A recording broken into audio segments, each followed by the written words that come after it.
You think joining an intelligence agency means serving your country and protecting the innocent from those who would cause harm. What you don't realize is that your first mission won't test your analytical skills, your physical capabilities, or your dedication to justice. It will test something far more fundamental: what you're willing to sacrifice for yourself in service of objectives that may never be fully explained to you. Because these specialized agencies don't recruit idealistic patriots who believe in clear moral boundaries. They seek individuals who can be molded and reshaped, people who demonstrate the psychological flexibility to choose institutional duty over personal conviction, even when those choices contradict everything they once believed about right and wrong. And the ones who survive long enough to reach the highest levels eventually discover something more disturbing than any external threat they were trained to counter. They're not protecting the system from corruption or dysfunction. They're actively maintaining a structure that operates according to principles they never fully understood when they first accepted that invitation. But what nobody tells you during recruitment is that the real enemy isn't the obvious threats you'll spend years training to identify. It's the gradual erosion of the person you used to be. Level 1: the invitation. The message appears in your life through channels you didn't know existed. No return address, no official letterhead, no government seal. Just coordinates, a specific time, and a single instruction that carries the weight of absolute authority: come alone, tell no one, bring nothing.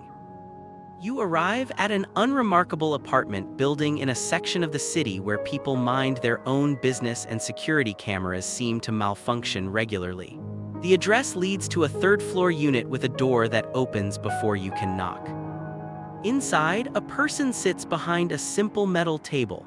No badge, no identification, no formal introduction.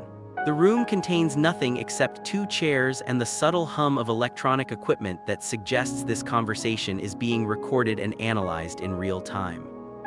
They slide a single photograph across the surface toward you. It's someone you love, someone whose safety and happiness matter more to you than your own.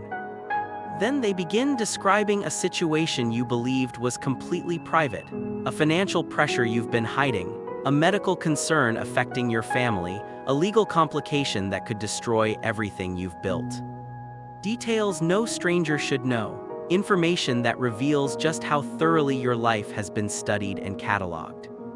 We understand your circumstances, they say with quiet authority. We can resolve these difficulties permanently, but first we need to establish where your true loyalties will align when circumstances become challenging. Another folder appears on the table.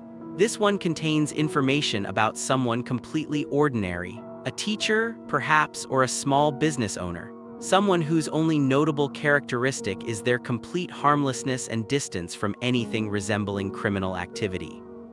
You'll establish casual contact with this individual, build a relationship based on shared interests, report on their daily routines, their personal associations, their financial habits, their family concerns. Nothing dramatic, nothing that would cause direct harm, simply observe and document. You hesitate, recognizing that this request crosses every ethical boundary you've established for yourself. Then they remind you, without explicit threat, that your loved one's situation remains unresolved. And you realize something that changes your perspective forever. You weren't invited here to decline their offer. You were brought here to learn how decisions get made when all your choices carry consequences you can't accept. Level 2: the test. You're transported to a facility that exists in no official capacity. Underground levels beneath buildings that serve mundane purposes during daylight hours. No windows to indicate time passing. No clocks to provide reference points for duration.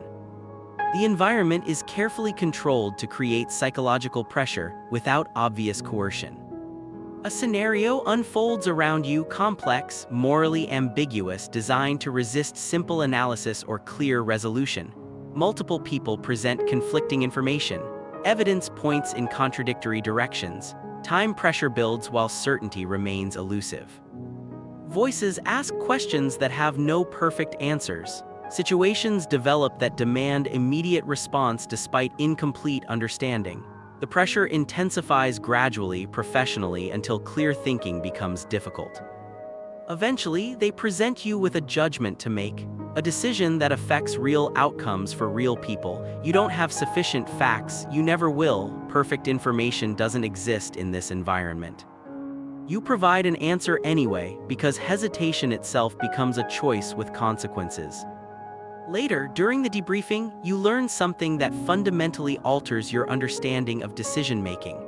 The entire scenario was constructed so that every possible choice would result in negative outcomes for someone involved. Some harm was inevitable regardless of your selection.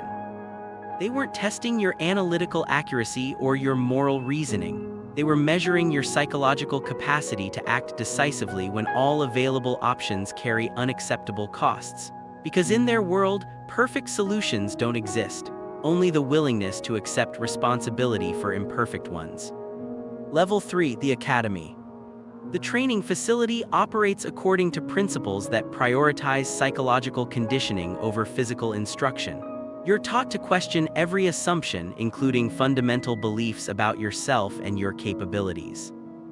Your closest ally becomes your greatest source of uncertainty. Partnership develops naturally through shared challenges, mutual support, and genuine trust built over months of intensive cooperation. Until the final evaluation. You're placed in a scenario with artificial constraints that permit only one acceptable outcome. Advancement requires someone to succeed while someone else fails.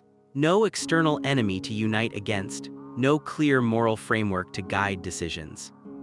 Just mounting pressure, limited time, and the knowledge that your choices will determine not only your future, but someone else's as well. The scenario offers no perfect resolution. Every strategy involves some form of moral compromise. Every decision requires accepting consequences that contradict your personal values. In the end, a choice gets made. Someone continues toward operational status. Someone returns to civilian life with memories they can never discuss and experiences that will influence every future decision. When the exercise concludes, you learn the most disturbing truth of all: there was never a correct answer. No hidden solution that would have preserved everyone's interests. The test wasn't designed to identify the best choice among available options. It was designed to measure your capacity to live with decisions that contradict your fundamental beliefs about fairness and justice. Level 4, First Assignment. Your overseas deployment begins with months of careful identity construction. New background, new personality, new relationships built on calculated deception. Everything feels authentic because survival depends on believable performance. You establish genuine connections with real people who have no knowledge of your true purpose. Friendships develop based on shared interests and mutual trust. Romantic possibilities emerge with individuals who believe completely in the person you're pretending to be. Then operational orders arrive. A single instruction that conflicts with every relationship you've built, every trust you've earned, every emotional bond that has developed during your cover assignment. The mission requires actions that will hurt people who have shown you nothing but kindness and acceptance. People who have invited you into their lives, their families, their most personal struggles and celebrations. You hesitate not because the operational objectives are unclear, but because the human cost has become personal and immediate. You follow through anyway, because the alternative, mission failure, carries consequences that extend beyond your personal comfort to situations and people you'll never meet but whose safety depends on intelligence only you can provide. And from that moment forward, something fundamental shifts inside you, not your external circumstances or your operational capabilities, something deeper, something that affects how you understand the relationship between duty and conscience. Level 5, the double life. Years of deep cover create something unexpected, a second identity that begins feeling more authentic than your original self. People depend on you, communities accept you, relationships develop that carry genuine emotional weight. For extended periods, you forget which version of yourself represents truth and which represents performance. The lines blur until both identities seem equally valid, equally real. Then activation orders arrive, precise instructions that require immediate action and complete operational focus. Suddenly, both lives collide in ways that threaten everything you've built in both directions. You realize something deeply unsettling: everything you've created can be weaponized. Every relationship becomes potential leverage. Every person who trusts you becomes a pressure point that can be used to ensure compliance. The people you genuinely care about, friends, romantic partners, community members who have accepted you as family, all of them now represent vulnerabilities that others can exploit to control your behavior. And the most disturbing part is recognizing how perfectly it works, how completely your emotional attachments ensure cooperation with orders you might otherwise resist. Level 6: The betrayal. Inconsistencies begin appearing in your operational environment. Information that doesn't align with previous briefings. Patterns that suggest coordination you weren't told about. Evidence that some of your trusted contacts aren't who they've claimed to be. Someone close to you reveals knowledge they shouldn't possess. Operations you believed were spontaneous show signs of advanced planning. Situations that felt like natural developments appear to have been carefully orchestrated. Then the truth emerges with devastating clarity: you weren't just operating within the system. You were the subject of someone else's operation. Your actions, your decisions, your emotional responses, all of it was being observed, analyzed, and utilized for purposes beyond your understanding. The most disturbing realization isn't that you were deceived. It's that the deception worked so effectively because you believed completely in your role, your mission, and your importance to outcomes you never questioned. Level 7: The hunt. You attempt to extract yourself from operational status, to regain control over your circumstances and re-establish clarity about your actual situation and options. But departure from this environment isn't accomplished through resignation letters or career changes. It requires navigating systems specifically designed to prevent exactly the kind of exit you're seeking. You become the subject of the same methodologies you once applied to others: observation without obvious surveillance, pressure without explicit threat, social isolation achieved through circumstances that appear natural but serve institutional purposes. Someone is always positioned closer than you realize. Options that seem available prove to be carefully controlled. Resources you thought were accessible become unavailable precisely when you need them most. And gradually, your situation narrows until one reality becomes undeniable: there is no clean separation from this environment. Only different types of ongoing relationships with institutional structures that operate according to principles you're not permitted to fully understand. Level 8: The confession.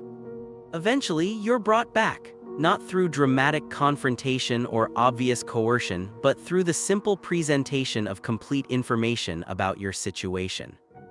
They already know everything.